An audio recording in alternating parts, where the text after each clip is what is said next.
20 জুলাই ঢাকার সাভার বাসস্ট্যান্ডে গুলিতে নিহত হয় ক্ষুদ্র ব্যবসায়ী কুরমান শেখ। কুরমান শেখ ছিল শারীরিক প্রতিবন্ধী। সে প্রতিবন্ধী ভাতাও পেত।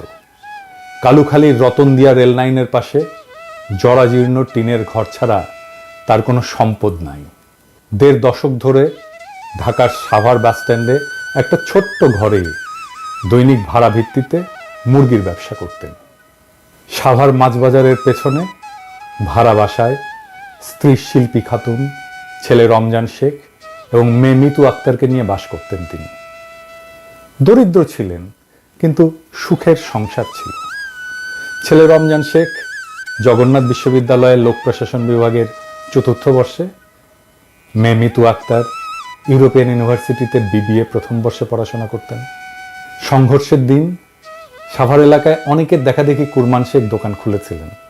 কুরমান শেখের ছেলে রমজান বলেন, দুপুরে সংঘর্ষ শুরু হলে আব্বু দোকান বন্ধ করে পেছনের মাছবাজার এলাকায় বরফ কলের ভেতর আশ্রয় নেন। এ সময় অনেকেই সেখানে আশ্রয় নেন। আমার এক চাচাও ছিলেন। পুলিশ হঠাৎ বাজারে ঢুকে বরফ কলের কাছে এসে গুলি করতে শুরু করে। নিহত কুরমান শেখের স্ত্রী শিল্পী খাতুন বলেন, সে প্রতিবন্ধী ভাতাও পেত, সোজা হয়ে দাঁড়াতে পারত না, ঠিকমতো হাঁটতেও পারত না। ছেলেকে BCS ক্যাডার এবং মেয়েকে ব্যাংকার বানাবে বলে অনেক কষ্ট করত। সে কোনো দল করত না।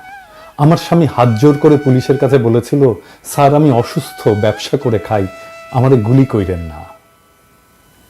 এরপর গুলি করে হত্যা করে পুলিশ কুরমান শেখকে নির্বিকারভাবে। হাসিনার পুলিশ এভাবেই হয়ে উঠেছিল ট্রিগার হ্যাপি, ইনডেমনিটি পাওয়া উর্দি পরা খুনি, যাদের খুন, দুর্নীতি, নির্যাতন, নিপীড়ন করলে কোনো শাস্তি পাওয়ার কোনো ভয় ছিল না।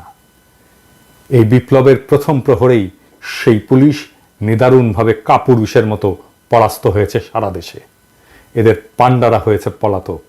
কিন্তু এই ইতিহাস আমরা লিখে যাব, বলে যাব যুগ যুগ ধরে, যেন মানুষ এই অমানুষগুলোকে চিনে রাখে, যেন মানুষ এই হাসিনার দুঃশাসনকে চিনে রাখে, যেন মানুষ হাসিনার এই রক্ত পিপাসাকে মনে রাখে। ইনকিলাব জিন্দাবাদ।